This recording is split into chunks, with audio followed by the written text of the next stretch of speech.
Hi everyone, welcome to my channel. ತಮ್ಮೆಲ್ಲರಿಗೂ ನಮ್ಮ ಚಾನಲ್ಗೆ ಸ್ವಾಗತ ಕೋರುತ್ತಾ ಇವತ್ತಿನ ವಿಡಿಯೋದಲ್ಲಿ ಇಲ್ಲಿ 2026-27ನೇ ಸಾಲಿಗಾಗಿ ನಡೆಯುವಂತಹ 6ನೇ ತರಗತಿಯ ಜವಾಹರ್ ನವೋದಯ ವಿದ್ಯಾಲಯದ ಪ್ರವೇಶ ಪರೀಕ್ಷೆಯಲ್ಲಿ ಕೇಳಬಹುದಾದ ಕನ್ನಡ ಭಾಷಾ ಪರೀಕ್ಷೆಯ ಇಲ್ಲಿ ಗದ್ಯ ಭಾಗವನ್ನು ನಾವು ಯಾವ ರೀತಿಯಾಗಿ ಇಲ್ಲಿ ಅಲ್ಲಿ ಕೊಟ್ಟಿರುವಂತಹ ಪ್ರಶ್ನೆಗಳಿಗೆ ಉತ್ತರಿಸಬೇಕು ಅನ್ನೋದನ್ನು ತಮಗೆ ತಿಳಿಸಿಕೊಡ್ತಾ ಇದ್ದೀನಿ. ಈ ಬಗ್ಗೆ ಸಾಕಷ್ಟು ವಿಡಿಯೋಗಳನ್ನು ನಮ್ಮ ಯೂಟ್ಯೂಬ್ ಚಾನಲಲ್ಲಿ ಅಪ್ಲೋಡ್ ಮಾಡಿರ್ತೇನೆ, ತಾವು ಕೂಡ ವೀಕ್ಷಿಸಬಹುದು. ಇನ್ನು ತಾವುಗಳು ನಮ್ಮ ಚಾನಲ್ ಫಸ್ಟ್ ಟೈಮ್ ನೋಡ್ತಾ ಇದ್ರೆ ಚಾನಲ್ ಸಬ್ಸ್ಕ್ರೈಬ್ ಆಗಿ ಅಂತ ಹೇಳುತ್ತಾ, ಇಲ್ಲಿ ಬಹಳಷ್ಟು ವಿದ್ಯಾರ್ಥಿಗಳು ನವೋದಯ ಪ್ರವೇಶ ಪರೀಕ್ಷೆಯಲ್ಲಿ ಕನಿಷ್ಠ ಇಲ್ಲಿ ಕನ್ನಡ ಭಾಷಾ ಪರೀಕ್ಷೆಯಲ್ಲಿ 2ರಿಂದ 3 ಅಂಕಗಳನ್ನು ಇಲ್ಲಿ ಕಡಿಮೆ ಪಡೆಯುವಂಥ ಉದಾಹರಣೆಗಳಿವೆ. ಯಾಕೆಂದರೆ ಗದ್ಯ ಭಾಗದಲ್ಲಿ ಒಂದು ಪ್ರಶ್ನೆ ಏನಿರುತ್ತೆ ಅಂದರೆ ಸಾಮಾನ್ಯವಾಗಿ ವಿದ್ಯಾರ್ಥಿಗಳ ಜ್ಞಾನ ಅಂದರೆ ಅವರ ಜ್ಞಾನ ಆಗಿರ್ಬೋದು ಅಥವಾ ಅವರ ಇಲ್ಲಿ ಅನುಭವ ಹೀಗೆ ಎಲ್ಲವನ್ನೂ ಕೂಡ ಇಲ್ಲಿ ಫೈಂಡ್ ಔಟ್ ಮಾಡಿ ಉತ್ತರವನ್ನು ತಾವು ಇಲ್ಲಿ ಆನ್ಸರನ್ನು ಚೆಕ್ ಮಾಡ್ಕೊಳ್ಬೇಕಾಗುತ್ತೆ. ಅಂದರೆ ಇಲ್ಲಿ ವಿದ್ಯಾರ್ಥಿಗಳಿಗೆ ಇಲ್ಲಿ ಅನ್ವಯಿಕ ಪ್ರಶ್ನೆಗಳಿರುತ್ತವೆ. ಅಂದರೆ ಅವರ ವಯಸ್ಸಿಗೆ ಮೀರಿದ 2ರಿಂದ 3 ಪ್ರಶ್ನೆಗಳನ್ನು ಕೇಳಲಾಗುತ್ತದೆ.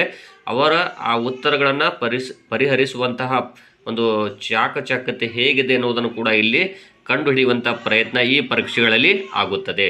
ಹಾಗಾಗಿ ತಾವುಗಳು ಇಲ್ಲಿ ನಾನು ಪ್ರತಿನಿತ್ಯ ಅಟ್ಲೀಸ್ಟ್ ಒಂದು ನವೋದಯ ಪ್ರವೇಶ ಪರೀಕ್ಷೆಯ ಗದ್ಯ ಭಾಗದ ಪ್ರಾಕ್ಟೀಸನ್ನು ತಮಗೆ ನೀಡ್ತಾ ಇರ್ತೀನಿ. ತಾವು ಕೂಡ ಈ ಗದ್ಯ ಭಾಗವನ್ನು ವೀಕ್ಷಿಸಬಹುದು ಅಂತ ಹೇಳುತ್ತಾ ಓಕೆ, ಇಲ್ಲಿ ವಿಡಿಯೋವನ್ನು ಪ್ರಾರಂಭಿಸೋಣ.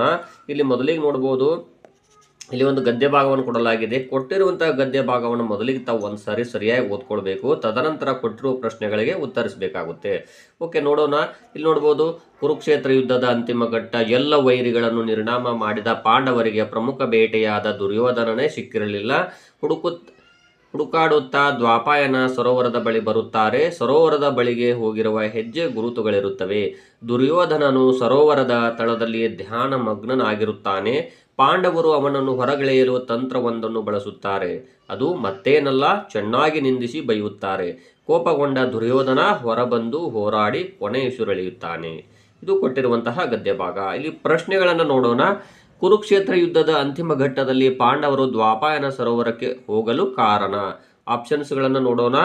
ಇಲ್ಲಿ ನೋಡ್ಬೋದು, ಇಲ್ಲಿ ಯುದ್ಧವನ್ನು ಕೊನೆಗೊಳಿಸಲು, ನೀರು ಕುಡಿಯಲು, ದುರ್ಯೋಧನನನ್ನು ಹುಡುಕಲು ಮತ್ತು ಡಿ ಯಾವುದು ಅಂದರೆ ಸ್ನಾನ ಮಾಡಲು. ಇಲ್ಲಿ ನೋಡ್ಬೋದು, ಕುರುಕ್ಷೇತ್ರ ಯುದ್ಧದ ಅಂತಿಮ ಘಟ್ಟ. ಎಲ್ಲ ವೈರಿಗಳನ್ನು ನಿರ್ನಾಮ ಮಾಡಿದ ಪಾಂಡವರಿಗೆ ಪ್ರಮುಖ ಬೇಟೆಯಾದ ದುರ್ಯೋಧನನ ಸಿಕ್ಕಿರಲಿಲ್ಲ.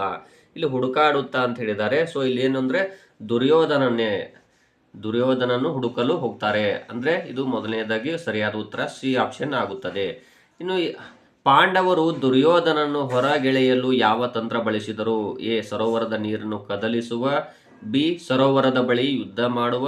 ಸಿ, ಸರೋವರದಲ್ಲಿ ಧ್ಯಾನ ಮಾಡುವ. ಅವನನ್ನು ನಿಂದಿಸಿ ಚೆನ್ನಾಗಿ ಬೈಯುವ. ಇಲ್ಲಿ ಸರಿಯಾದ ಉತ್ತರ ಯಾವುದು ಅಂದರೆ ಅವನನ್ನು ನಿಂದಿಸಿ ಚೆನ್ನಾಗಿ ಬೈಯುವ ಅಂತ ಅರ್ಥ. ಇಲ್ಲಿ ನೋಡ್ಬೋದು, ದುರ್ಯೋಧನನು ಸರೋವರದ ತಳದಲ್ಲಿ ಧ್ಯಾನ ಮಗ್ನನಾಗಿರುತ್ತಾನೆ. ಪಾಂಡವರು ಅವನನ್ನು ಹೊರಗೆಳೆಯಲು ತಂತ್ರವೊಂದನ್ನು ಬಳಸುತ್ತಾರೆ. ಅದು ಏನು ಅಂದರೆ ಮತ್ತೇನಲ್ಲ, ಚೆನ್ನಾಗಿ ನಿಂದಿಸಿ ಬೈಯುತ್ತಾರೆ. ಸೊ ಇಲ್ಲಿ 12ನೇದಿದೆಯಲ್ಲ, ಡಿ ಆಪ್ಷನ್ ಆಗುತ್ತದೆ. ಇನ್ನು ದ್ವಾಪಾಯನ ಸರೋವರದಲ್ಲಿ ದುರ್ಯೋಧನ ಏನು ಮಾಡುತ್ತಿದ್ದ? ಎ, ಧ್ಯಾನ. ಬಿ, ನಿಂದೆ. ಸಿ, ಕೋಪ. ಡಿ, ಹೋರಾಟ. ಅಥವಾ ಧ್ಯಾನವನ್ನು ಮಾಡ್ತಾ ಇದ್ದ ದುರ್ಯೋಧನ. ಸೊ ಎ ಆಪ್ಷನ್ ಆಗುತ್ತದೆ. ಇನ್ನು 14ನೇದಾಗಿ ಪಾಂಡವರು ದುರ್ಯೋಧನನು ದ್ವಾಪಾಯನ ಸರೋವರದಲ್ಲಿರುವುದನ್ನು ಹೇಗೆ ಪತ್ತೆ ಮಾಡಿದರು? ಇಲ್ಲಿ ಎ, ಸಂಶಯ ವ್ಯಕ್ತಪಡಿಸಿ. ಬಿ, ಸರೋವರದ ತಳದಲ್ಲಿ ಧ್ಯಾನ ಮಾಡುತ್ತಿರುವುದನ್ನು ನೋಡಿ. ಸಿ, ಹೆಜ್ಜೆ ಗುರುತುಗಳನ್ನು ಗಮನಿಸಿ. ಡಿ, ಸರೋವರದಲ್ಲಿ ಹೋಗುತ್ತಿರುವುದನ್ನು ನೋಡಿ. ಇಲ್ಲಿ ನೋಡ್ಬೋದು, ದ್ವಾಪಾಯನ ಸರೋವರದ ಬಳಿ ಬರುತ್ತಾರೆ. ಸರೋವರದ ಬಳಿಗೆ ಹೋಗಿರುವ ಹೆಜ್ಜೆ ಗುರುತುಗಳಿರುತ್ತವೆ ಅಂತ ಹೇಳಿದ್ದಾರೆ. ಸೊ ಇಲ್ಲಿ ಸಿ ಆಪ್ಷನ್ ಇದೆಯಲ್ಲ, ಇದು ಸರಿಯಾದ ಉತ್ತರ ಆಗುತ್ತದೆ. ಇನ್ನು 15ನೇದಾಗಿ ನೋಡ್ಬೋದು, ಇದು ಇರದಿದ್ದರೆ ದುರ್ಯೋಧನ ಉಳಿಯುತ್ತಿದ್ದ. ಎ, ದ್ವೇಷ. ಬಿ, ಕೋಪ. ಸಿ, ನಿಂದೆ. ಡಿ, ಬೈಗಳು. ಇಲ್ಲಿ ನೋಡ್ಬೋದು, ಆತನಿಗೆ ಚೆನ್ನಾಗಿ ನಿಂದಿಸಿ ಬೈಯುತ್ತಾರೆ ಅಂತ ಹೇಳ್ತಾರೆ. ಅಲ್ಲಿ ಅಂದರೆ ಬೈಯುವುದರಿಂದನೇ ಆತ ಎದ್ದು ಆ ನದಿಯಿಂದ ಹೊರಗಡೆ ಬರ್ತಾನೆ. ಆ ಸರೋವರದಿಂದ ಒಳಗೆ ಇದ್ದಂಥ ದುರ್ಯೋಧನ ಹೊರಗಡೆ ಬಂದು ಹೋರಾಡ್ತಾನೆ. ಹಾಗಾಗಿ ಇಲ್ಲಿ ಏನಾಗುತ್ತೆ ಅಂದರೆ ಇಲ್ಲಿ ಡಿ ಇದೆಯಲ್ಲ, ಬೈಗಳು, ಇದು ಆಪ್ಷನ್ ಸರಿಯಾದ ಉತ್ತರ ಆಗುತ್ತದೆ. ಇಲ್ಲಿ ಕೊಟ್ಟಿರುವಂತಹ ಪ್ರಶ್ನೆಗಳು ಈ ಗದ್ಯ ಭಾಗಕ್ಕೆ ಮಾತ್ರ ಸಂಬಂಧಪಟ್ಟಿರುತ್ತವೆ. ಆದರೆ ಇಲ್ಲಿ ಒಂದು ಪ್ರಶ್ನೆ ಯಾವ ರೀತಿ ಇರುತ್ತಪ್ಪ ಅಂದರೆ ಆ ವಿದ್ಯಾರ್ಥಿಗಳ ಅನುಭವ ಅಥವಾ ಅವರ ಅನ್ವಯದ ಪ್ರಶ್ನೆಗಳು 1 ಅಥವಾ 2 ಪ್ರಶ್ನೆಗಳು ಇದ್ದೇ ಇರುತ್ತವೆ. ಹಾಗಾಗಿ ನಿಧಾನವಾಗಿ ವಿಚಾರ ಮಾಡಿ ತಾವು ಉತ್ತರಗಳನ್ನು ಕಂಡುಹಿಡಿಯಬೇಕಾಗುತ್ತೆ ಅಂತ ಹೇಳ್ತಾ ಇದ್ದೀನಿ. ಧನ್ಯವಾದಗಳು.